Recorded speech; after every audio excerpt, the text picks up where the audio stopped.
Hi friends, welcome back to my channel. ಇವತ್ತು ನಾವು ಹೈದ್ರಾಬಾದಿ ಮಸಾಲೆ ಇಡ್ಲಿ ಮಾಡೋಣ. ಹೈದ್ರಾಬಾದಿ ಪಲಾವ್ ತಿಂದಿರ್ತೀರಾ, ಈ ರೀತಿ ಮಸಾಲೆ ಇಡ್ಲಿ ಮಾಡ್ಕೊಳ್ಳಿ. ಇಷ್ಟಪಟ್ಟು ತಿಂತಾರೆ, ದೊಡ್ಡವರು ಚಿಕ್ಕವರು ಎಲ್ಲ. ಒಂದು ಸಲ ಮಾಡ್ಕೊಂಡು ತಿನ್ನಿ, ಈ ರೀತಿ ಮತ್ತೆ ಮತ್ತೆ ಮಾಡ್ಕೊಂಡು ತಿಂತೀರಾ. ಅಷ್ಟೊಂದು ಟೇಸ್ಟ್ ಅಂತೂ ಸೂಪರಾಗಿರ್ತದೆ. ಒಂದೇ ಥರದ ಇಡ್ಲಿ ತಿಂದು ತಿಂದು ಬೇಜಾರಾಗಿರ್ತದೆ. ಈ ರೀತಿ ಮಸಾಲೆ ಇಡ್ಲಿ ಮಾಡ್ಕೊಳ್ಳಿ, ತುಂಬ ಟೇಸ್ಟಿಯಾಗಿರ್ತದೆ. ಮಕ್ಕಳಿಗೆ ಲಂಚ್ ಬಾಕ್ಸ್ಗೆ, ಕ್ಯಾರಿಯರ್ಗೆ ಎಲ್ಲದಕ್ಕೂ ಸೂಪರಾಗಿರ್ತದೆ. ಇದು ಇಡ್ಲಿ ತಿನ್ನೋರಿಗೂ ಇದು ಅದ್ಭುತವಾಗಿರ್ತದೆ. ನೋಡಿ, ಈ ರೀತಿ ಒಂದು ಸಲ ಮಾಡಿಕೊಡಿ, ಎಲ್ಲರೂ ಇಷ್ಟಪಟ್ಟು ತಿಂತಾರೆ. ಬನ್ನಿ, ಈ ರುಚಿಕರವಾದ ಹೈದ್ರಾಬಾದಿ ಮಸಾಲ ಇಡ್ಲಿ ಜೊತೆಗೆ ಚಟ್ನಿ ಯಾವ ರೀತಿ ಮಾಡೋದಂತ ನೋಡ್ಕೊಂಬರೋಣ ಬನ್ನಿ. ನೋಡಿ, ಹುರ್ಗಡ್ಲೆ ಚಟ್ನಿ ಮಾಡಿದ್ದೀವಿ. ಹುರ್ಗಡ್ಲೆ ಕೊಬ್ಬರಿ ಎಲ್ಲ ಹಾಕಿ ಬನ್ನಿ, ಈ ರುಚಿಕರವಾದ ಹೈದ್ರಾಬಾದಿ ಮಸಾಲೆ ಇಡ್ಲಿ ಯಾವ ರೀತಿ ಮಾಡೋದಂತ ನೋಡ್ಕೊಂಬರೋಣ ಬನ್ನಿ. ಒಂದು ಸಲ ಮಾಡ್ಕೊಂಡು ತಿನ್ನಿ, ಮತ್ತೆ ಮತ್ತೆ ಮಾಡ್ಕೊಂಡು ತಿಂತೀರಾ. ಅಷ್ಟೊಂದು ಟೇಸ್ಟಿಯಾಗಿರ್ತದೆ. ಯಾರೆಲ್ಲ ನಮ್ಮ ಚಾನಲ್ ನೋಡ್ತಾ ಇದ್ದೀರೋ ಈಗಲೇ ಸಬ್ಸ್ಕ್ರೈಬರ್ ಮಾಡಿ ನೋಡಿ. ಎಲ್ಲೂ ವಿಡಿಯೋನ ಸ್ಕಿಪ್ ಮಾಡಿದಿರ ನೋಡಿ, ಆಗಲೇ ಯಾವ ರೀತಿ ಮಾಡಿದ್ದೀವಂತ ಗೊತ್ತಾಗೋದು. ನೋಡಿ ಎಷ್ಟು ಚೆನ್ನಾಗಿ ಬಂದಿದೆ ಅಂತ ನೋಡಿ. ಒಂದು ಸಲ ನೋಡಿ, ಈ ರೀತಿ ನೋಡಿ ಎಷ್ಟು ಚೆನ್ನಾಗಿದೆ ನೋಡಿ. ಸ್ಮೂತಾಗಿ ಇಡ್ಲಿ ಎಷ್ಟು ಟೇಸ್ಟಿಯಾಗಿದೆ ಅಂದರೆ ಅಷ್ಟೊಂದು ಟೇಸ್ಟಿಯಾಗಿದೆ. ಬನ್ನಿ, ಯಾವ ರೀತಿ ಮಾಡೋದಂತ ನೋಡ್ಕೊಂಬರೋಣ ಬನ್ನಿ. ಮೊದಲಿಗೆ ಇಡ್ಲಿ ಮಾಡೋದಕ್ಕೆ ಒಂದು ದಿವ್ಸಕ್ಕೆ ಮುಂಚೆನೇ ಅಕ್ಕಿನ ನೆನೆಯೋಕೆ ಹಾಕ್ಕೊಬೇಕು. 2 ಲೋಟ ಅಕ್ಕಿನ ತೊಗೊಂಡಿದ್ದೀನಿ. ಅಕ್ಕಿ ಅಂದರೆ ಇಲ್ಲಿ ನಾನು ರೇಷನ್ ಅಕ್ಕಿನ ತೊಗೊಂಡಿದ್ದೀನಿ. 1/4 ಲೋಟದಷ್ಟು ಊಟದ ಅಕ್ಕಿ ಹಾಕಿದ್ದೀನಿ. ಸೋನಾ ಮಸೂರಿ ಊಟದ ಅಕ್ಕಿ ಹಾಕ್ಕೊಂಡಿದ್ದೀನಿ.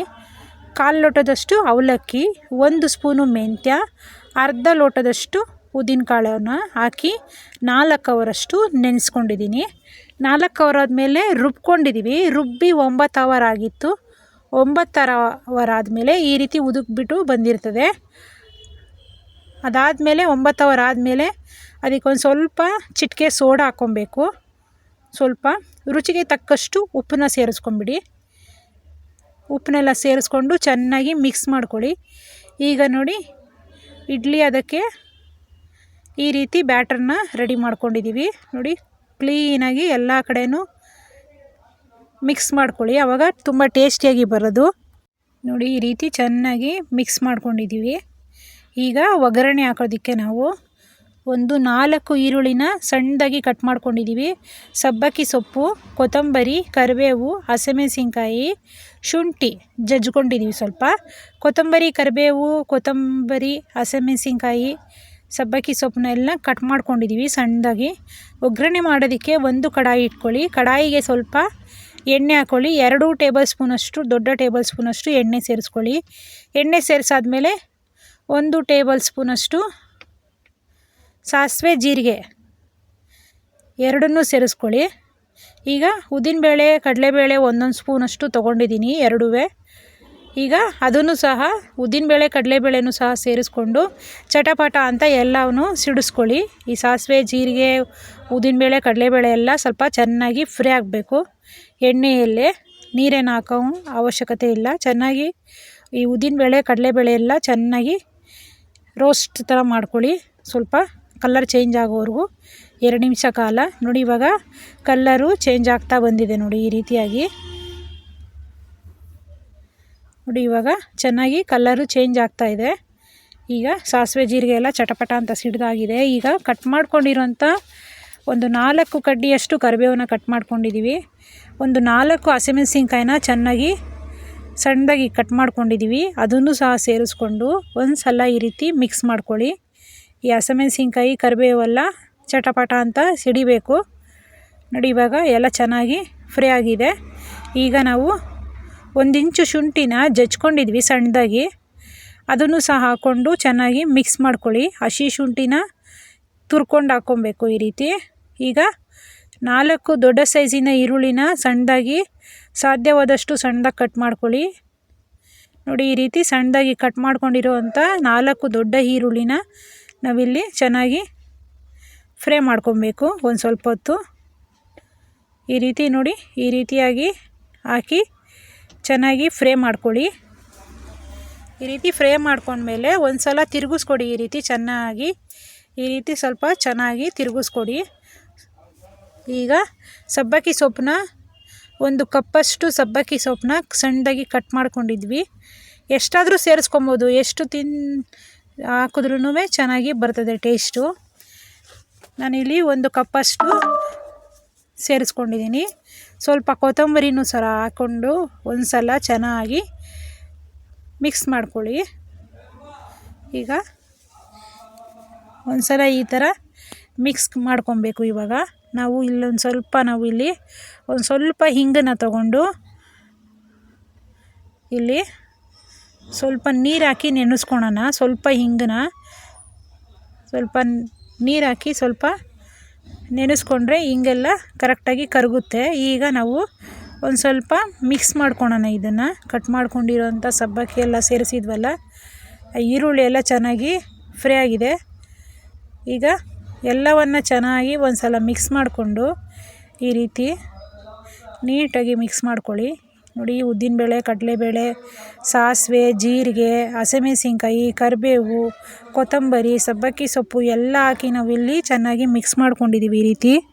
ಈ ರೀತಿಯಾಗಿ ಒಂದು ಸಲ ಮಿಕ್ಸ್ ಮಾಡ್ಕೊಳ್ಳಿ. ಈ ರೀತಿಯಾಗಿ ನಾವು ಇಲ್ಲಿ ಹಸಿಮೆಣಸಿನ್ಕಾಯಿ, ಕರಿಬೇವು, ಕೊತ್ತಂಬರಿ ಎಲ್ಲವನ್ನು ಹಾಕಿ ಚೆನ್ನಾಗಿ ಒಗ್ಗರಣೆ ಹಾಕಿದ್ದೀವಿ. ಈಗ ಹಿಂಗನ್ನು ಸ್ವಲ್ಪ ಚೆನ್ನಾಗಿ ನೀರಲ್ಲಿ ಸ್ವಲ್ಪ ಹಾಕಿ ಸ್ವಲ್ಪ ಈ ರೀತಿ ಕರಗಿಸ್ಕೊಂಡು ಸೇರಿಸ್ಕೊಂಡಿದ್ದೀವಿ.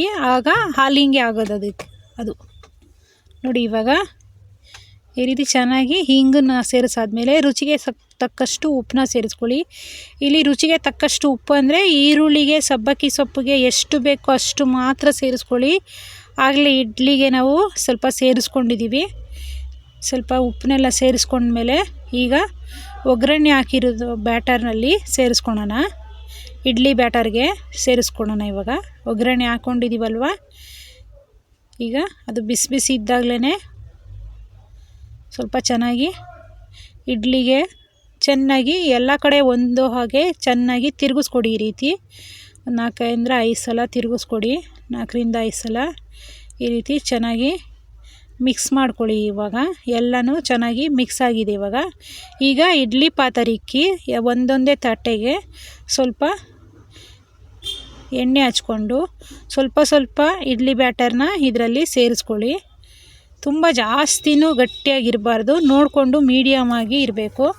ಆಗ ಇಡ್ಲಿ ಸಾಫ್ಟಾಗಿ ಬರೋದು.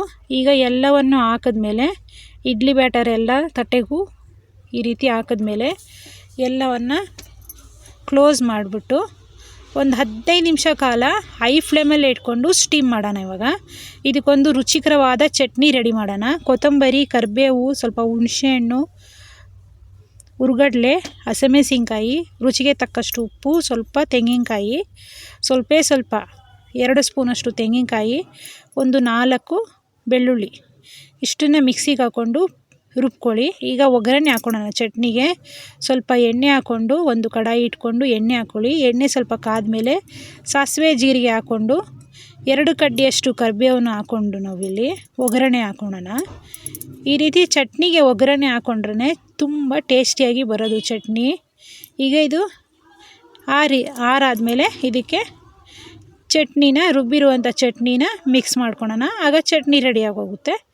ಈಗ 15 ನಿಮಿಷ ಕಾಲ ಆಗಿತ್ತು. ಇವಾಗ 15 ನಿಮಿಷನೇ ಆಗಬೇಕು. 10 ನಿಮಿಷಕ್ಕೆಲ್ಲ ಇಡ್ಲಿ ಎಲ್ಲ ಆಗೋದಿಲ್ಲ. 15 ನಿಮಿಷ ಆಗಿದ್ರೆ ಕರೆಕ್ಟಾಗಿ ಪರ್ಫೆಕ್ಟಾಗಿ ಇಡ್ಲಿ ಈ ರೀತಿ ಆಗಿರ್ತದೆ, ಇಲ್ಲಾಂದರೆ ಹಸೆದೇ ಇರ್ತದೆ. ಈಗ 15 ನಿಮಿಷ ಕಾಲ ಆಗಿತ್ತು.